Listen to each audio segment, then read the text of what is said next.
যাবেন বলে বুঝতে পারছেন, যাবেন বুঝতে পারছেন যে আমি যদি জেলে যাই, আরে বলছে না যে আমি চতুর্থবারের মতো আমি চতুর্থবার মন্ত্রিসভার মুখ্যমন্ত্রী হিসেবে শপথ নেব, বলছে আমি যদি জেলে যাই। জেলে যাওয়াটা সময়ের অপেক্ষা। মা বোন কেউ বেরোবে না রাস্তায়, তৃণমূল রাস্তায় বেরোবে না। আরে জানে না বাঁদর বাচ্চারা কি করবে, জানে, সবাই জানে। তা সেটা প্রিভেনশন নিয়েই তোমাকে নিয়ে যাবে।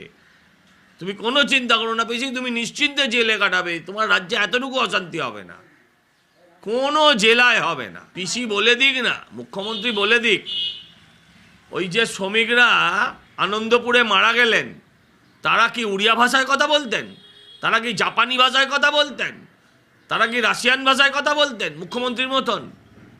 তারা তো বাংলাতেই কথা বলতেন। বলুক না, আজকে 4 দিন হতে চলল, মৃতের সংখ্যা কত? মৃতের সংখ্যা কত? আরে অজিত পাওয়ারের তাও লাশ পাওয়া গেছে।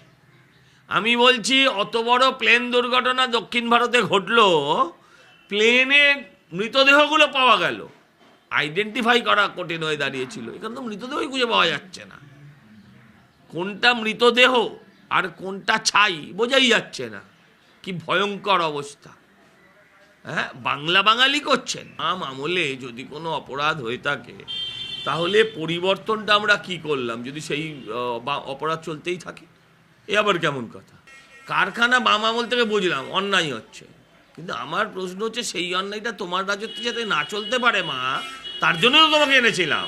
কর্মী নেই, পরিকাঠামো নেই, হ্যাঁ, যেটাও আছে সেটাও কন্ট্রাকচুয়াল লেবার। ওই 10,000 15,000 টাকা দিয়ে কাউকে ভালো জামা কাপড় পরিয়ে দিলে দমকলের, সে কি ট্রেন দমকল কর্মী হতে পারে? আরে ড্রাইভার নেই, গাড়িটা নিয়ে যাবে কি করে? ওই গাড়িটা তো আর মারুতি ভ্যান চালানো নয়, ওই গাড়িটা যথেষ্ট বড় গাড়ি, যথেষ্ট হেভি গাড়ি, ওই গাড়িটা চালাবে কেমন করে? ওই গাড়ির ড্রাইভার নেই। আর ওই 10,000 15,000 টাকার লোকেরা তারা কত ফাইট করবে? কোনোই ব্যবস্থা নেই, ঢাল নেই, তরোয়াল নেই, নিধিরাম সর্দার। বাংলার ভোটের ফলাফল উল্টাবে। বাতিল হোক চাই বাতিল না হোক, বাতিল হোক চাই বাতিল না হোক, তৃণমূল উল্টাবে, তৃণমূলের ঘটি উল্টাবে, এটায় কোনো ভুল নেই।